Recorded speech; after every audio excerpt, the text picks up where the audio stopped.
Hello, this is Ray LaHood, Secretary of Transportation. Thanks for tuning in.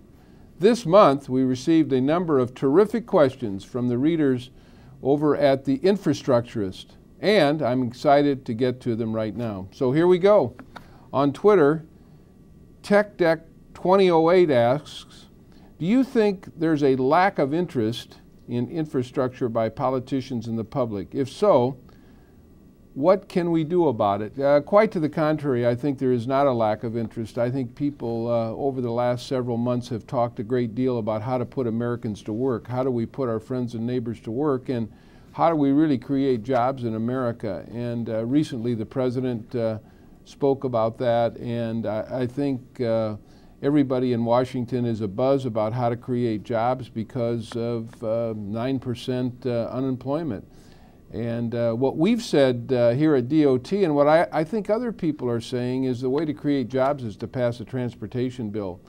The president's been saying that. We've been saying that here at the Department of Transportation. So that would do a lot to send people back to work in good-paying jobs. And as I've traveled the country, I think there is a lot of enthusiasm in the states with governors, with DOT secretaries, and with people that are out of work that know that one of the quickest ways to get our friends and neighbors back to work is to pass a transportation bill. And that is what we will be spending a lot of our time on during the next several months to persuade Congress to do that.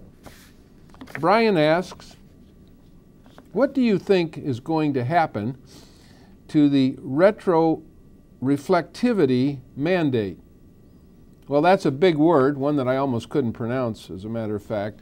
But a year or so ago, when we had a town meeting with a member of Congress from New York, we heard complaints from communities in New York about the fact that these communities were having a very difficult time because of the fact that they didn't have the resources to really try and use a regulation that was being put forth or being proposed by the Department of Transportation under a previous administration, by the way, that would have said that street signs would have had to be replaced by the local community by using some of their tax dollars to do that. And I think everybody recognizes that local governments are really cash-strapped right now because of bad economies and because they don't have the tax resources that they once had.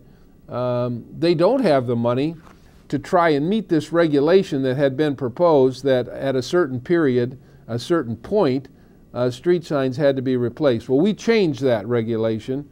We listened to local mayors. We listened to local officials. We heard their pleas to us that they don't have the resources to replace these signs, and so what we said is use common sense. We took a more common sense approach here, particularly for cash-strapped local governments, and said to them, when the sign is worn out, replace it. But there is no deadline, there is no set date when they have to do that. And I think changing that regulation, using common sense, and allowing local governments to replace signs when it was worn out so that the safety value of the sign could be used, but do it at a time when communities could afford to do it and needed to do it rather than at some set date. So Alfred writes, why isn't the federal government promoting a national port system that will create high-paying jobs, support livable communities, and ensure America's competitive edge in the global economy? Well, we are.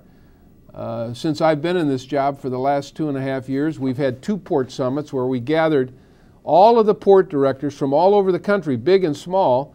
In San Diego was our first port summit. In Chicago was our second port summit. And the reason for those port summits was to hear from our ports about how we at DOT and the federal government collectively could really begin to enhance ports, to make sure that people in the communities where they have these ports know that we think ports are very important.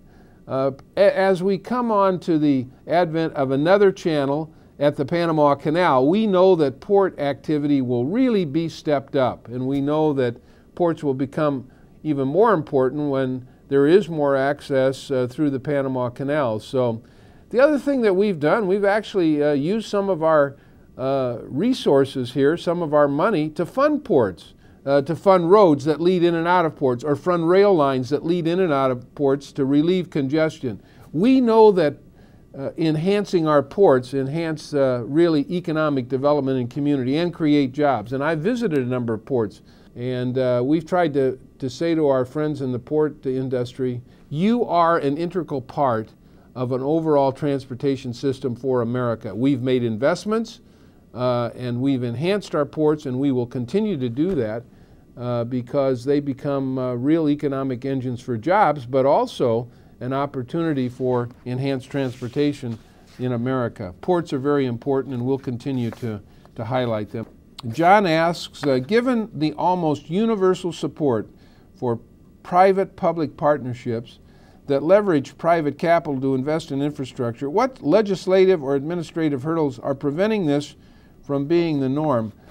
Well, there really are no legislative hurdles. Public-private partnerships have been around for a long time. What President Obama would like to do is enhance our ability, and the President has talked for 2.5 years about an infrastructure bank, which would be a pot of money that would leverage other money, whether it be private money, state money, local money, that really can help enhance a project. We know that in order to do big projects, whether it's a bridge, whether it's finishing an interstate, whether it's any kind of other road project, that these projects really cost an enormous amount of money, and that no one entity, either the federal government or local government or state government, can afford to do it. And there are a number of public-private partnerships that have been done around the country, and what the President has said, through the use of infrastructure bank money, we can leverage even more money, and we can really capitalize on the fact that there are great needs in America for more bridges, for better roads, for fixing up state of good repair of our infrastructure, and that in order to do big projects, which America has always done in the past, the resources through the infrastructure bank can really provide that. So the President really believes in public-private partnerships and believes that that's the only way that we're going to be able to really accomplish some of these big projects that we want to do, and we're going to try and do it through the infrastructure bank. The President has talked about it. He will continue to talk about it. We will continue to talk about it and try and persuade Congress to include that as a part of a legislative initiative to get Americans back to work. Well, that does it for today. Keep these great questions coming by writing in on Fastlane blog, Facebook, and Twitter. Thanks, and see you next time.